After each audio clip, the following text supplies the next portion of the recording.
and zip there. It's broken, unfortunately, so I can't. I like your sign. That's nice. First of all, I'm going to turn it over to Sister Gloria, but before I do, I want to let you know that we want everybody's full, absolute cooperation in doing it. So we have one unity today. One unity. And that's to end totally, unequivocally, forever and ever and ever, the death penalty. You know, that's where we're going. So we want, and that's the page we all going to be on today. I don't care whatever other differences you might have. On that, we in unity, are we not? Yes. Okay. So what I want to do right now, before we go any further, I'd like to get permission from our elders to proceed in where we're going. Okay. Do we have your permission, elders? Okay. And the elder in the group, about 89 years old, Elder Conrad. Do we have your permission? Do we have it? Okay, and Elder Velma Johnson, do we have your permission? Okay, here's sister's going to be walking with us, and oh boy, makes my heart smile to see the wisdom in line with us. Okay, because you know, we say there are two kinds of old people, right? There are those who think they know everything. And when you think you know everything, what do you learn? That's an old fool. We don't have none of those here.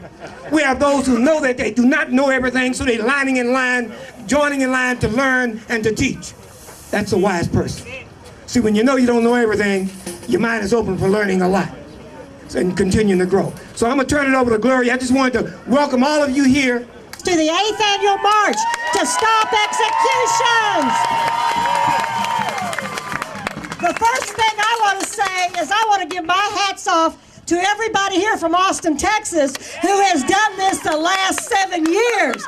Woo!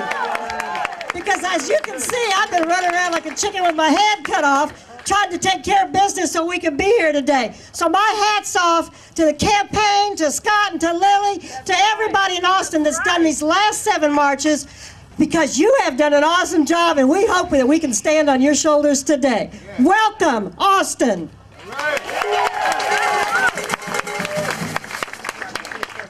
Today, we are at a historic moment in the struggle to abolish the death penalty, and I am so glad that you are here to be part of this action. Right now, we may have a de facto moratorium on executions. Right now, Kenneth Foster is alive. Right now, we're at a turning point.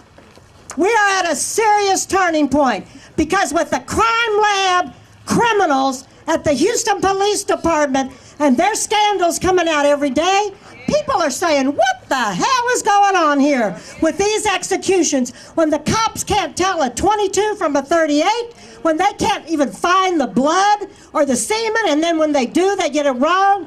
What about Ronald Taylor? The day he just got out of prison after 14 years, thanks to this system, a rich white girl who killed her boyfriend in a tragic car wreck when she was drunk. What'd they tell her? Go study for your finals at St. Thomas. We have a dual system, one for them and one for us. And we are here today to say, this system needs to be turned upside down, and the majority of us who are poor, who work every day, who are black, brown, Asian, native, white, but don't have the money, we have the right to justice in this country, and that's what we're here to demand today. Okay, we're going to have a few speakers here. Is there a brother by the name of Bunchy here? An ex-Panther? Because I don't know what he looks like.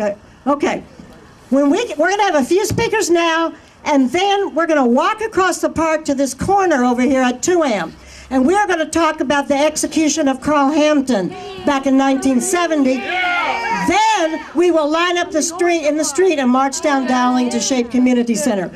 So probably a couple of decades ago by now, by a young 14-year-old girl named Paula Cooper, Bill became a friend of his grandmother's killer and forgave her, and founded an organization of the families of murder victims who are opposed to the death penalty. Every year they have a journey, and we are so happy that their journey has joined us here today. Please welcome Bill Pelkey. As we do it, Bill, come on up here. But as we do this, for the sake of time, we want the persons who are going to be speaking to come behind the podium to get ready. So have you identified all of them there? Sandrine? Okay. Okay, everybody's speaking is behind here? Okay. Okay, and those other organizations who are represented here, we want to, at a certain point, identify every organizational representative so they will know what kind of support we have. Hello, Houston. I drove up this morning from Dallas, but I'm from Anchorage, Alaska. We've been here for the last couple of weeks on a journey of hope, sharing our stories of from violence to healing, and talking about how the death penalty has absolutely nothing to do with the healing that murder victim family members need when a loved one has been killed, and how it continues the cycle of violence. And so we're closing up our events with this march. We're joined by family members that have loved ones on death row. We're also joined by people that were exonerated. And with me today is Edward Mary from Uganda. But from what he's been telling me, Uganda is just a lot like Texas. Edward was on death row for 18 years. He was exonerated because the person he was accused of killing showed up to still be alive. So Edward would like to say hello. I greet you all. I was on death row for 18 years in Uganda, and the person I killed was found after 18 years when he's alive. Then it's when I was released. Therefore, there should be a moratorium on execution. Death penalty is not a punishment. Yeah, thank you very much. And Edward has come to the place where he forgave the people that lied and put him in jail. And that's part of what the Journey of Hope is all about, because we believe that forgiveness is a strength, and the answer is love and compassion for all humanity, because we know that most people want the death penalty. It's purely a matter of revenge, and revenge is never, ever, ever the answer. Thank you. Thanks to you two brothers. You know, one of the strengths of our movement is our international support. And I'd like to bring up Sandrine George, I don't know, I see her name on the email all the time, but I've never pronounced it, who carries on a tremendous amount of work in France and Europe and in Livingston, supporting the men on death row. Please welcome Sandrine from Paris, France.